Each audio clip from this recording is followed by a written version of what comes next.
Now that we have reviewed a couple common situations, navigating harassment in scenario 1 and 2, I want to talk more about navigating bias. Bias can also be navigated using the resilience mindset and the reporting framework since it triggers the same emotional response and it's protected under similar legislation as harassment. Bias can even include elements of harassment when it is more overt. In this video, I'll describe a time when I experienced bias, how I navigated this situation, and how you can navigate similar situations. Scenario 3, bias. Genuine praise or low expectations. As an undergraduate student, I took a lab class in which I was building simple electronic circuits. I know, it was super cool. I freaking love physics. Anyway, in this class, I had a lab partner who I'll call Alfred. During each class, after we received the instructions for the lab from the professor, Alfred would go ahead and try to build the circuit himself. I was a bit frustrated because I felt like he didn't value my input. He would just do it himself without collaborating with me. However, he could never really build the circuit correctly. And so we developed an unspoken routine where first, when we got the instructions, he would try to build the circuit himself, and then once he gave up, I would try, and usually I'd build it correctly. Looking back at this makes me kind of laugh to myself because I handled the situation so gracefully, at least I think, and he probably felt a little insecure around me and maybe was trying to impress me. I'm not too sure. As we would build these circuits, the professor would walk around the room and watch everyone's progress. I noticed that as I completed the lab successfully, the professor going around would excitedly congratulate me for completing the lab successfully. It made me feel really talented and smart. The next year, I took another physics class, thermodynamics, with the same professor. For the first exam of the class, I earned the highest score and had the highest grade in the class for most of the semester. As we were taking this class, a couple of my classmates, who were men, went to the office hours of this professor for help. Afterward, they told me that the professor replied when they asked for help, "Jill is girl and she gets it, why don't you get it?" or something like that. We all to this day laugh about this response, and it earned me the nickname of She Girl or Jill Girl amongst my colleagues. While the nickname to me was endearing, it really spoke to the fact that we all knew this professor was sexist. He basically was not giving my classmates help because the work was so easy a girl could do it. So they should be able to do it. This also made me reflect on the praise I got from that professor's lab class the previous year. I realized in retrospect that he would really get excited when I would complete the task and congratulate me, but if any of my male colleagues completed the task, he wasn't necessarily so overly excited about it. This made me feel like his praise came from a very misogynistic place. He probably feels like men are intrinsically good at physics versus women like me aren't as intrinsically good at physics as men. Step 1, applying the resilience mindset. In the instance that somebody is giving you praise for being smart, for being a certain category, like a woman in my case, instead of just being smart for a human, it can feel really unsettling. This is them expressing their own bias in a way that's actually a microaggression toward you.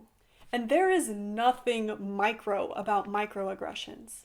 Microaggressions are seriously toxic and can damage your mental and physical health. That feeling of feeling uncomfortable or unsafe due to microaggressions should trigger you to reflect on the resilience mindset. Number 1, you are very unlikely to feel valued, appreciated, or safe if you're experiencing a microaggression. This can definitely impact your productivity and quality of work. Number 2, you have a right to feel safe in your work environment. Harassment, even in the form of microaggressions, threaten that security. Number 3, you only have control over your own actions. When it comes to microaggressions, they can be so subtle that you can question whether it's harassment or not. In the case of that first lab class, I will never really know whether that professor was praising me for being smart for a woman or smart for a person, for instance. I used to rely a lot on external praise from family, friends, teachers, professors in order to validate that I'm smart or capable or any other types of personal attributes.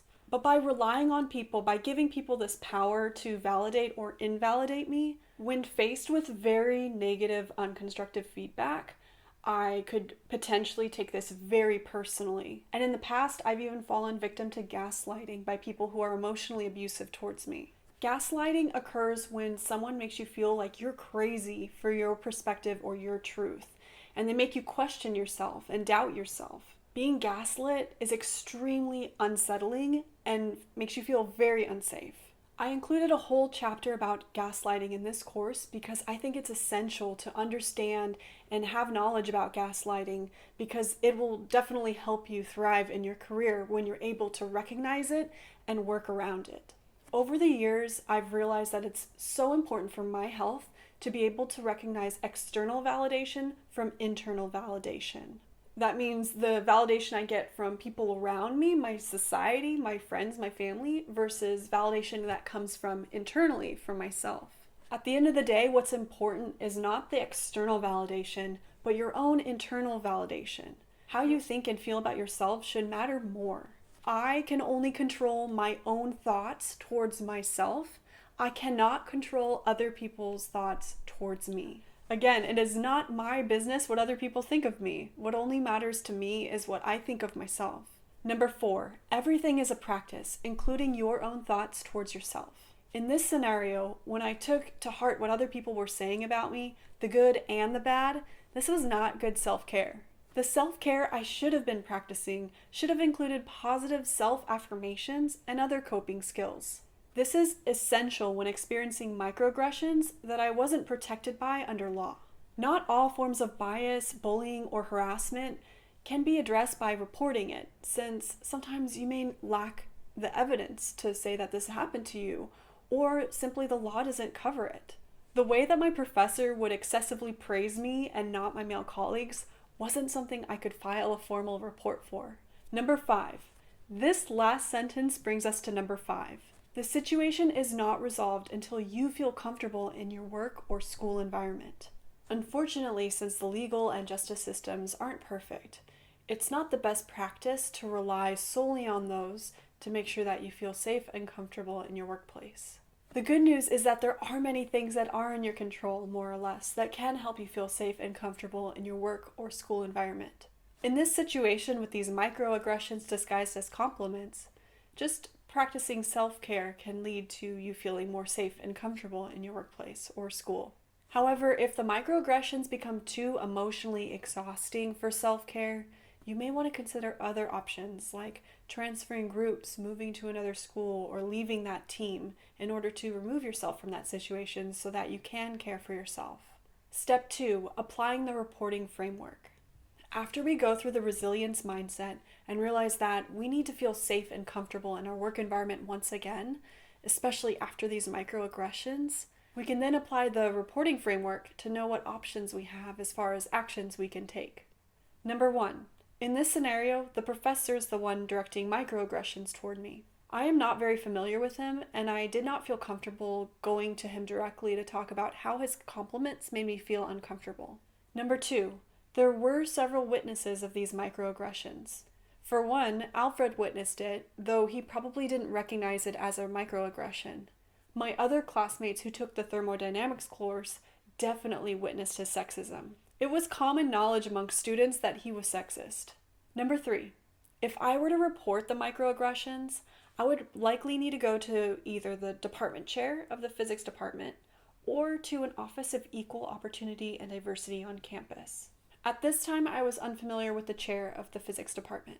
Number 4, these microaggressions made me feel really good about myself until I realized that the reason why he was paying me these compliments probably came from a misogynistic place, which then made me feel offended. I was frustrated that this was his attitude, and I'm still frustrated because this is many people's attitude towards women in physics. Number 5, in my university, the laws protect students against different forms of sexual harassment under Title IX. This situation, however, was not directly covered. I don't know if my formal report would have been taken seriously if I filed it just saying that this professor was excessively complimenting me. This situation is tricky though. It's not super clear how best to move forward. But I do have an idea. Since this professor is sexist, and it's known by so many students in the department and in his classes that he's sexist, it may be possible to get everyone organized and file a collective report on how this professor is acting in sexist ways. The report can include a bunch of different of these subtle little instances that different people have experienced, both me and my colleagues. There is likely enough evidence across more than one person to reprimand this professor so that he no longer acts illegally. From going through the resilience mindset and the reporting framework, I could see a few paths to move forward. I encourage you to pause the video now and write down what you would do if you were faced with this situation. Don't worry, I'll wait for you to pause it. Okay, now I'll share the two approaches that I came up with. And the difference between these two approaches to me is the amount of emotional labor required in each one. The first approach, in my opinion, would require less emotional labor. This approach would be just to focus on my own self-care and leverage these microaggressions as an opportunity to value what I think of myself. I would let go of these microaggressions disguised as compliments to the best of my ability. I know that I only have these classes with him, and in the future I won't have these classes. And so I know that this is only for a short time and it may not seriously damage my health. Plus, I have a strong support system of colleagues that validate my emotions around this professor's sexism. Them calling me Jill girl or she girl felt empowering. It helped me feel that my colleagues did respect and value me while recognizing this professor's sexism. They were happy I was doing well in the class, and instead of tearing me down, they were cheering me on. And now the second approach. The approach I did not take. The second approach is the approach I didn't take because I didn't know how to navigate bias or microaggressions. While I knew that I could navigate this situation by myself and I would still get great grades and graduate with my bachelor's in physics, by approaching this in a more individualistic way of just focusing on my own self-care, I wasn't solving the underlying issue. To solve this issue in a more comprehensive way, I could have organized students to file a collective complaint about this professor. This definitely would have taken more emotional labor and time to achieve. Looking back, I definitely think we could have made a positive change by taking this issue to either the Office of Equal Opportunity or to the chair of the department, a dean, or a provost.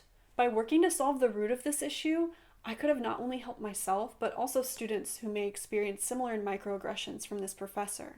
It could have had a ripple effect and improved the culture of not just the physics department, but also the university as a whole. Microaggressions and bias are difficult to navigate, often because they are so subtle you can hardly notice them. As you continue in your career, you'll likely be told by people that you aren't enough to be successful. They'll tell you things like your personality isn't that of a researcher, or you'll never be able to understand something. Guess what? They're wrong. And even better, those people are letting you know that they do not love or support you. If anything, microaggressions teach you who to set boundaries with or flat out avoid. Like I said before, life is too short to spend it around people who do not love and support you.